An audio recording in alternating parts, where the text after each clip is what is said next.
Thanks so much for joining us today on today's episode of Cerius Leadership Business Insights for Business Leaders. Today's conversation centers around setting up an HR team that drives growth. To lead that conversation today, the president of Cerius, Kristen McAllister. Thank you, Chris. And Patty, I'm so excited. You're an executive HR business partner, you're a people leader, and we connected a while ago because you really specialize in working with private equity, startups, venture capital, M&A. And we're talking about a common theme that we're having with clients as to, okay, I bought the business or I'm growing the business, and the CEO is doing the HR. So we'll get to that in a minute. I thank you so much for joining us today.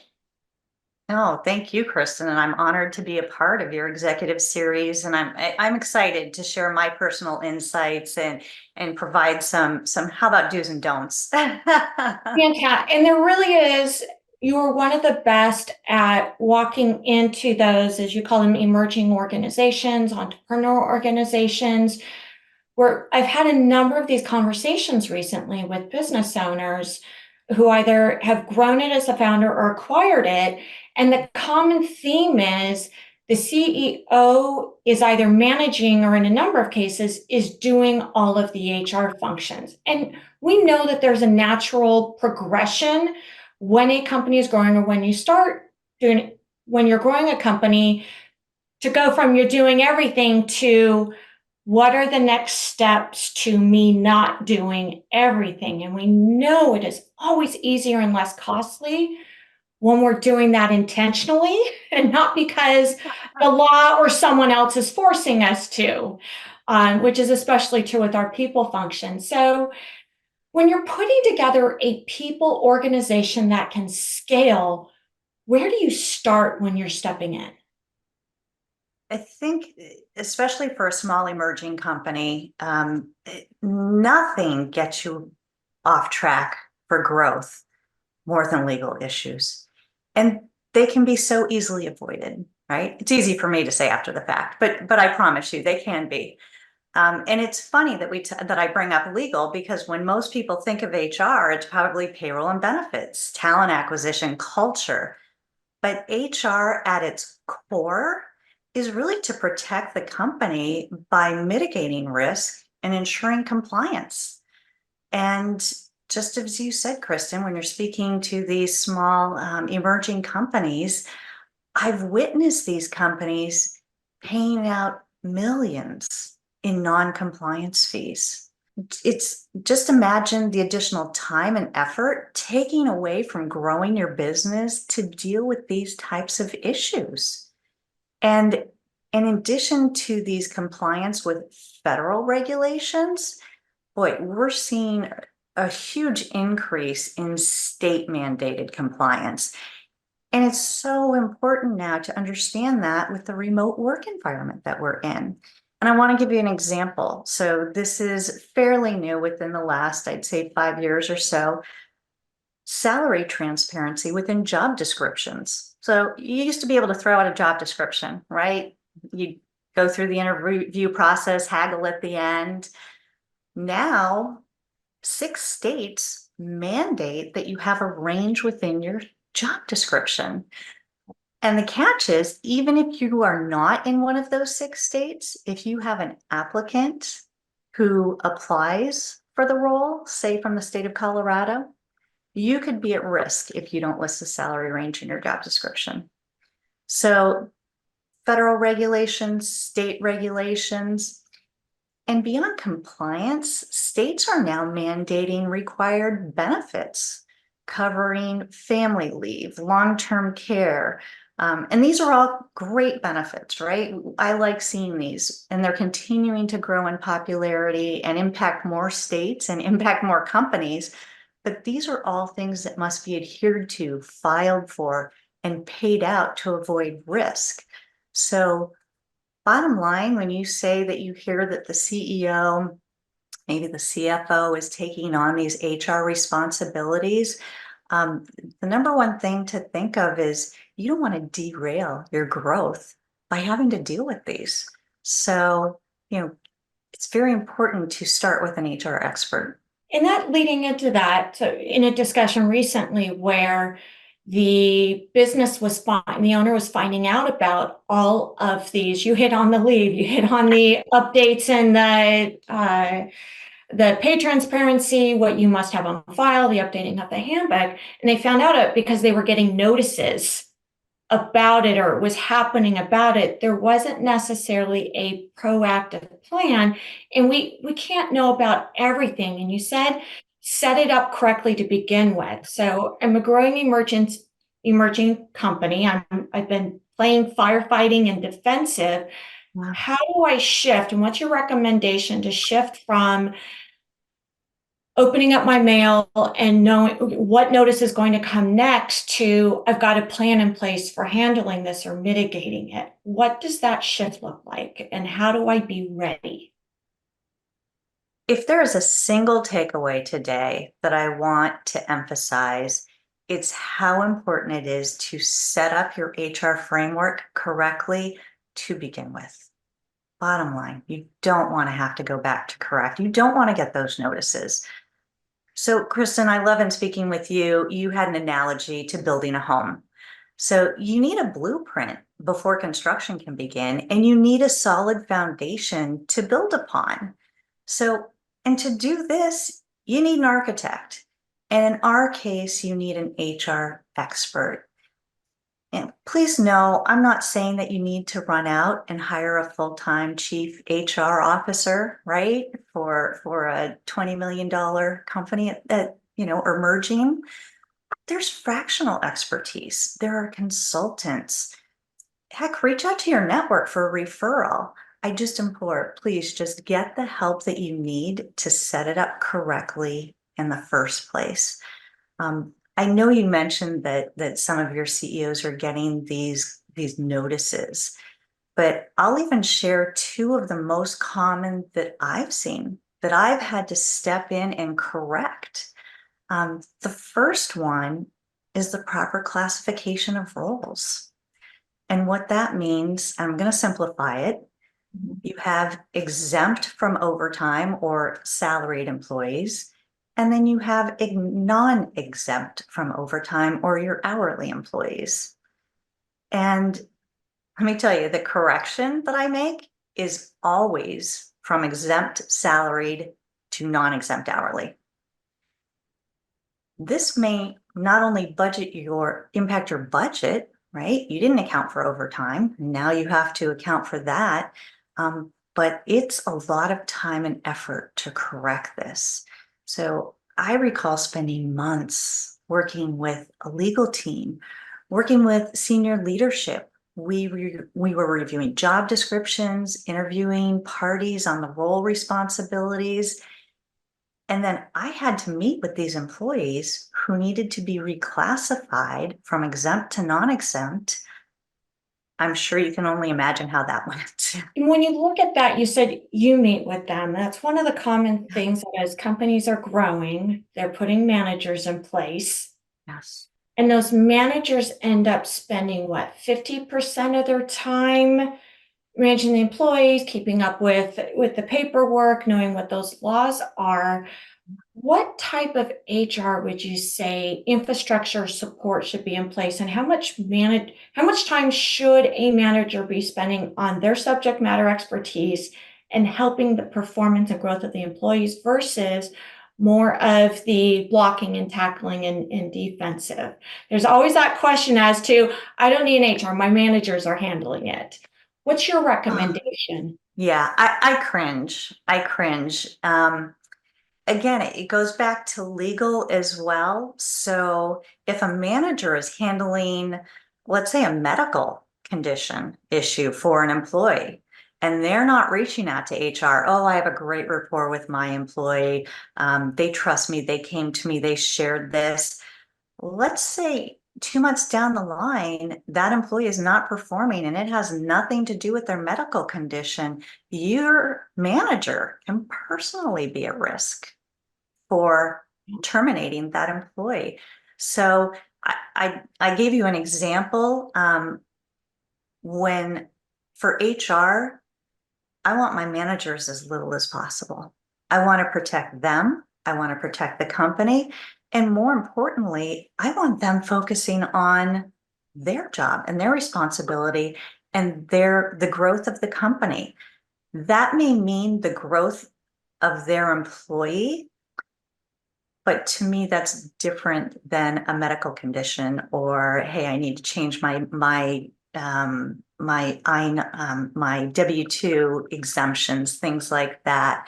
So I think it's important. I know when I met with my managers, I'd give them buzzwords or even a list. Hey, if it has to do with anything with payroll, benefits, medical, HIPAA especially, you throw them my direction. If it has to do with anything else, I want you to coach them and mentor them.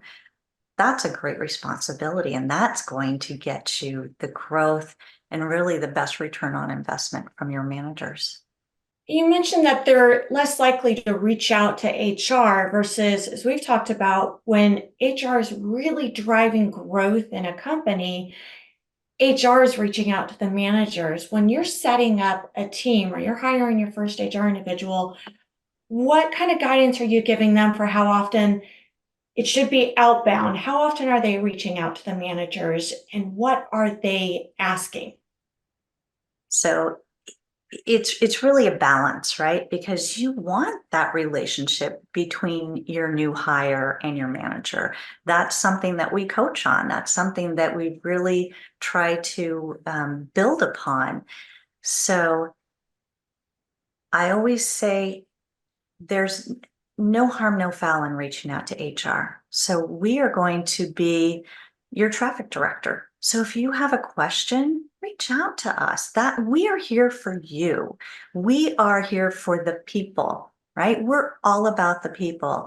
And if we feel that we can help you with a payroll issue or whatnot, that's what we're going to do. But if it is something that you need to speak with your manager about, of course, we're going to guide you. So I think of us as the traffic cop and the guidance to advise. Yeah. And we do a lot of that as we're in those initial stages. We're bringing on employees, we're training the employees. At which point do you switch from, okay, we've got the compliance in place, we've got the relationship and the trust with our managers, because there's a progression. Now let's work on being more strategic, or in the word I always use, intentionality. We're going to be intentional with the people in our business and tying what we're doing with our people strategy with our company's growth strategy. It's really we're setting up that infrastructure to support the growth goals. How are you instilling that throughout the organization and really partnering with the leadership? Yeah, absolutely. It's so important. And let's face it, we're not doing strategy with 15 to 20 employees, right? But when you're in the right place, and especially during high growth, your people strategy must be tied to company goals. That is what's going to drive the growth that you need. Kristen, you and I chatted a while ago, and it was really interesting that I had shared with you that I've been seeing this trend that HR is pushing back. And I see this a lot, and in my mind, I'm tying it to the advancement of technology. So we have new hires who are entering their own information. We have performance management processes where managers are going in. And I saw this pushback where HR is pushing back and it's ending up in the manager's lap. And just as I said, that takes away from their time and energy to grow the business, to have that intentional relationship and that coaching mentor relationship with their employees. So we as HR, we need to tie our goals to the goals of the company, and that's our focus. If you're experiencing high organic growth, you need to bring on, double your company, bring on 100 new employees. You're going to need a talent acquisition and onboarding strategy, right? I remember at one time we didn't have the funds for an applicant tracking system. We were a emerging, smaller company. So we put a strategy together that brought in an in-house recruiter instead of paying the 25% externally for this large, scale of employees to bring on. And we streamlined the interview process. We identified motivators, to best fit each role. And that strategy supported our organic growth. But alternatively, coming from the private equity and VC-backed world, if our goal was to be acquired, my strategy was very different. Is my HRIS, are my systems scalable, right? Can I double the capacity? Do I have a performance management practice in place? Is my org structure logical to be integrated? If I have a matrixed organization with lots of dotted lines, do we need to strategize and think about, hey, what's a buyer going to look for? Do they have a more flat or functional structure, within a specific industry? So, that's so important to tie the HR strategy to the goals of the company. And don't let HR, I know it sounds strange to say it, don't let HR push back and drive the company. Well, and I think some of that is the experience and the background of your HR leadership. You have a coordinator, a manager, or a generalist leading your HR, where we talk about comfort zones. They're going to work within what their comfort versus maybe an expert as an advisor. And we're hearing this more and more. We're seeing it as marketing coaches who are coaching the CEO on how to manage marketing. HR coaches, how do we manage CEO, or how do we just bring someone in to help with the people strategy and the communication piece? And we saw this a lot during COVID and high growth, where we needed to pivot HR to being talent acquisition. And now coming out of it, when you look at HR being part of that growth strategy, I'm seeing more learning and development than ever. I'm seeing small companies who maybe have a part-time HR person, but a full-time person dedicated to training and development. What are you seeing out there?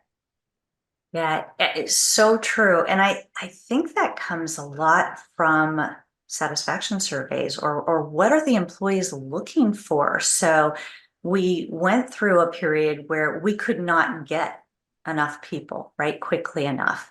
And I think that spurred that training and development. So what can we do as a company to retain employees right now? And it's all part of the overall culture of the company. So when you need to look at your strategy, your goals, and really tie that strategy in. If you're looking to retain, if you're having a problem with turnover, you need to identify that problem, right? If people aren't being advanced, there are no internal opportunities for them for growth. That happened with us. We had to re-strategize the org structure of our entry-level employees and give them different levels. Similarly to training and development, right? So if you're losing people because they're not able to grow their skill set, you need to identify that and incorporate that into part of your strategy. But that's huge, and I don't see that going away, Kristen. I just don't. Yeah, so you look at, I think it was Forbes put out an article, and it's pretty simple. There's 6 strategies for growth, just 6. You back that in. There's then 6 HR strategies and people strategies to support that growth one way or another. And even if you have a stabilization strategy, which we've seen a lot in the past year, of I don't have to worry about it that much. I'm only looking at growing less than 5% this year, and it's tied to industry standard. But doesn't that mean then you can't afford to lose anyone? Because if you've got incremental growth, what happens? How much time is spent with turnover or when we lose a key employee? It is crazy. You can Google that. You can see the stats. I mean, it's astronomical. The time, the energy that goes into replacing somebody. So I love that you mentioned that. So often I would, a manager would come to me and somebody's been with us for 6, 7, 8 years and they want an increase and they're at the top of the salary band. Well, let's look at that, because what skill set do they have? Is there something unique? If we need to retain them, we're going to make it work, because we are not losing their institutional knowledge. They're usually so instrumental in moving the company forward that we need to buckle down and we need to retain our employees. And if it's training and development that they're looking for, let's look at a strategy. So even if it's something open-ended, be creative, right? If you don't have the time and the funds to bring in an actual program, be willing to reimburse up to $500 of outside classes, right? You can be very creative and reward your employees. And that's usually what they're looking for. They're looking for acknowledgement, recognition, and some type of reward. And we've seen that a lot more with collaboration, cross-functionality, cross-functional training, so that individuals get exposure to other areas of the company and they can better understand what the role is. And we've talked about that in another webinar as to doesn't take a lot of monetary investment. Sometimes we're going to hit on the word, and I know everyone's waiting for it. We've only said the word twice now. We're going to say it 3 times, a culture. Yes. So when you are setting up that infrastructure, sometimes the culture is led by the founders. Sometimes it really can be driven from an operational perspective or from a human capital leadership. What are you looking at, and what are some of those infrastructure, those starting points to define that culture of what that company is going to be? Because that's really that under that baseline of whatever growth strategy you're going into. If it's a culture of growth and entrepreneurialism, is it a culture of training? How do you get that established based on the CEO and the strategy? You just said it. It's based upon the CEO, Kristen. So as an HR, I'm fostering, I'm supporting through my actions of talent acquisition, performance management. I am really pushing the culture. It must come from the top. It must come from the CEO, and the CEO must believe in the culture, or else it's not going to go anywhere. So when I sit down, I feel like I'm the partner to the CEO. I'm their secret weapon. And let me tell you, I stole that from another serious CEO, by the way, being that secret weapon. But we are going to discuss what's important to the company and what are your goals, CEO? What's important to drive the company? And it could be, anything from growth to accountability, right? But what's the common factor between all of this is trust. And anybody who goes onto my LinkedIn page, I just again and again and again. If you don't have trust, if your employees don't trust your leadership, your CEO, then you're not going to have a team to build a culture around. So start with building that foundation. I'm going to use that analogy again of trust. And then we can start building a culture of accountability, of inquisitiveness, right? So whatever is really identifiable with the company, that's what we're going to focus on. And that's what I, as HR, am going to foster and support. Yep. And that we've seen that a lot over the past year in companies bringing in transitional HR leaders.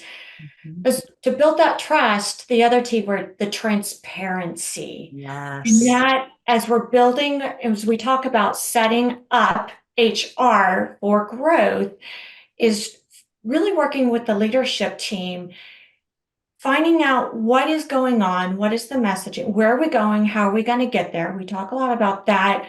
Yeah. Most leadership teams, no one is raising their hand saying, let me put together a deck, let me put together the talking points, let me roadshow it to all the managers. I love doing the communication piece, which is one of the biggest benefits of having an HR partner at that leadership Absolutely. table. And I'm seeing CEOs lean on the HR partner more and more to create that transparency through communication. Oh, What are a couple of key points that you would advise or recommend with that? yeah, I love that you brought that up, Kristen. So, and the CEO, the CEO wants this, right? They don't want to keep everybody in the dark, but the CEO doesn't have the time.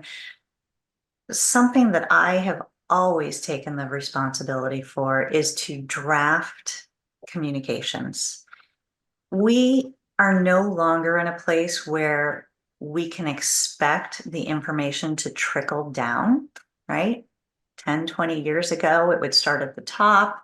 Just imagine playing the game telephone. It trickles down, and by the time it gets to the people that it actually matters to, it's so convoluted that it's not even close.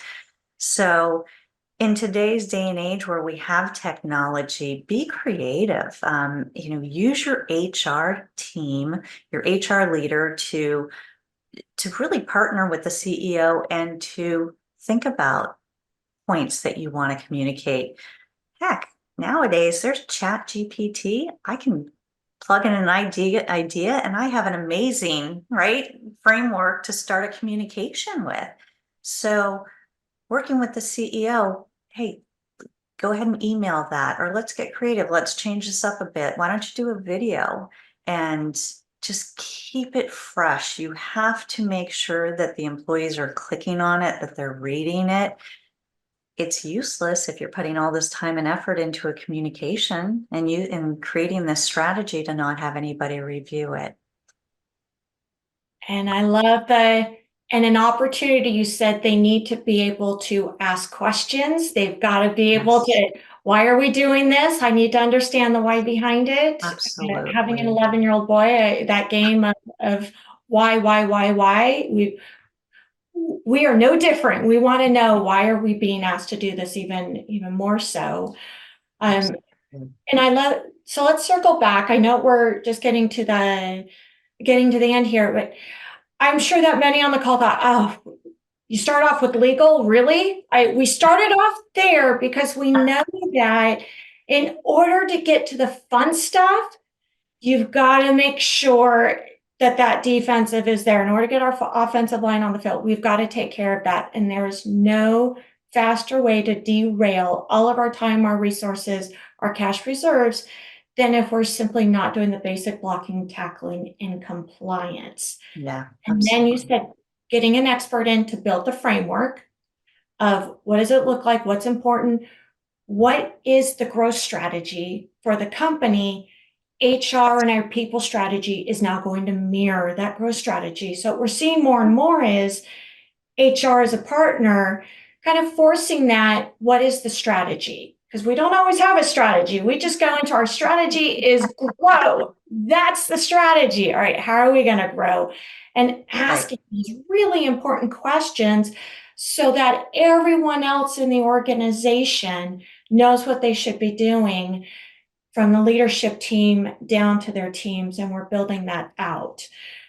Any other final takeaway? And I'm not going deep into culture here, because we've got a number of webinars that we've been deep into that. We're going to go deeper into that, but please do join us on LinkedIn and share your thoughts or your questions when building up an HR organization and setting it up for growth, or what anyone on this call has been advising or been advised as a CEO to what's that starting point to set up an organization with an HR team that is not dragging, but driving the growth of the company.